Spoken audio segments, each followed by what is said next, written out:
British politics is in full-blown scandal mode as Labour's economic vision is being torn apart, with the Conservative Party warning that Keir Starmer's 1970s-style socialism will leave Britons in financial chaos. In a ruthless broadcast on GB News, Shadow Health Secretary Victoria Atkins shocked the nation by alleging that Labour's promised economic policies are nothing but broken promises and veiled tax hikes. Atkins went as far as to say Starmer's government has misled voters, plunging the country into a state of unprecedented uncertainty. As she put it, Labour is treating taxpayers like pawns in their dangerous game. And if accusations of economic betrayal weren't enough, the embattled Labour Party has been hit by another bombshell. One of its own MPs, Mike Amesbury, has been suspended after explosive CCTV footage showed him embroiled in a brutal street brawl. The footage, leaked and now viral, shows a furious Amesbury allegedly throwing punches in a midnight altercation that escalated rapidly, leaving bystanders stunned and Labour in complete crisis management mode. But that's not where the drama ends. Just as Labour faces mounting criticism at home, an international crisis is brewing in the South Atlantic. Argentina, emboldened by the UK's recent Chagos Islands handover, is making an aggressive push for sovereignty over the Falklands, with its foreign minister hinting that the UK's weakened stance opens the door to negotiations.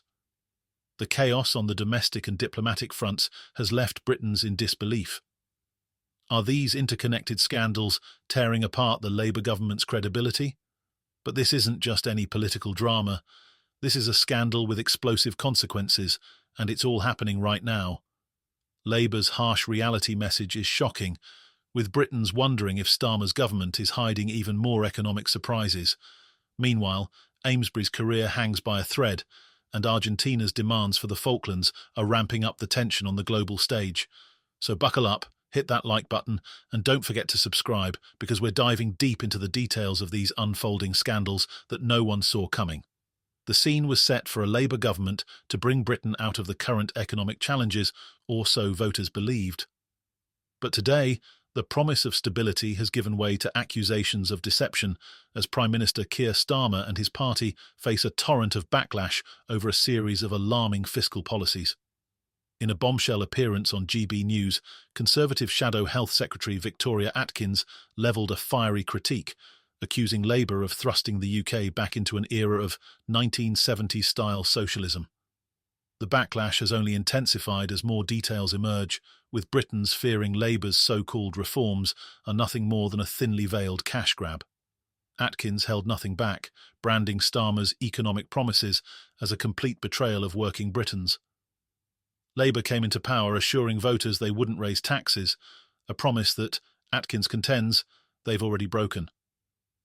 They're digging into people's pockets in the guise of necessary measures, she warned, adding that these tax hikes will strike working families, pensioners, and small businesses alike. Labour's upcoming budget, yet to be released, has already stirred anger across the UK.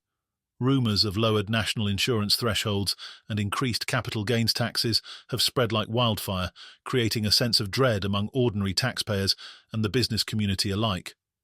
While Labour tries to put a positive spin on the situation, former Bank of England Governor Mervyn King broke his silence to deliver a scathing critique of the government's approach.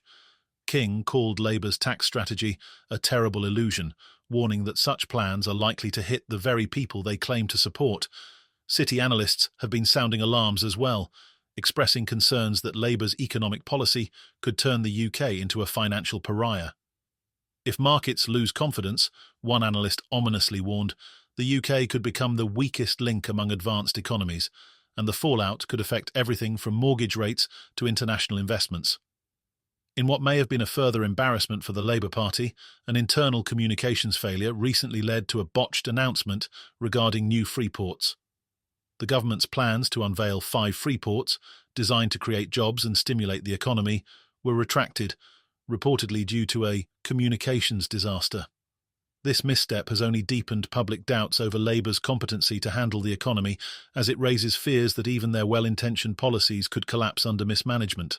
Adding fuel to the fire, Prime Minister Starmer plans to deliver a high-stakes speech just ahead of the budget release, telling Britons to prepare for a harsh reality. Starmer has reportedly rejected the idea of austerity, instead framing his strategy as the path to fix the foundations of Britain's future. His message to the public is strikingly blunt, emphasising that tough decisions will have to be made to save the country from what he describes as a state of decay. He's likely to urge the public to brace for economic challenges, suggesting that there's no easy way out of the current crisis. While Starmer and Labour are dealing with economic fallout, another Labour scandal has erupted, capturing headlines and sparking outrage. Labour MP Mike Amesbury found himself at the centre of a storm when CCTV footage surfaced, showing him in an explosive street fight. The footage, now widely circulated, shows Amesbury allegedly sucker-punching a man before repeatedly hitting him as bystanders looked on. The altercation took place after a night out in Frodsham, and according to Amesbury's friend and former Labour advisor Matthew Torbit, the MP was wound up by a sustained verbal attack. Torbit attempted to defend Amesbury's character, describing him as gentle and kind, yet admitted, "You simply can't behave like this, no matter how provoked you feel." This scandal has led to Amesbury's immediate suspension from the Labour Party, and Cheshire Police have launched an investigation into the incident. Despite Amesbury's claim that he felt threatened and contacted the police himself, public opinion has soured, and even allies are suggesting he step down. Torbit, although sympathetic, acknowledged that Amesbury's actions were a semi-drunken decision that could have lifelong repercussions. Calls for Amesbury's resignation have grown louder, with many speculating that this incident could lead to criminal charges and potentially the end of his career in politics. As if Labour didn't have enough controversy on its plate, an international crisis has flared up with Argentina's renewed claims over the Falkland Islands. Following a high-profile meeting with UK Foreign Secretary David Lammy, Argentine Foreign Minister Diana Mondino announced that conditions are in place to re-establish direct flights between Argentina and the Falklands.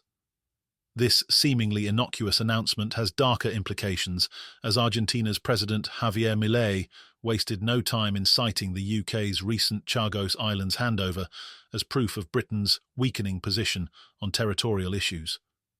Milei's government has been vocal in its demand for the return of the Falklands, and the Argentine president went so far as to suggest that, eventually, the islands would become Argentine through diplomatic means.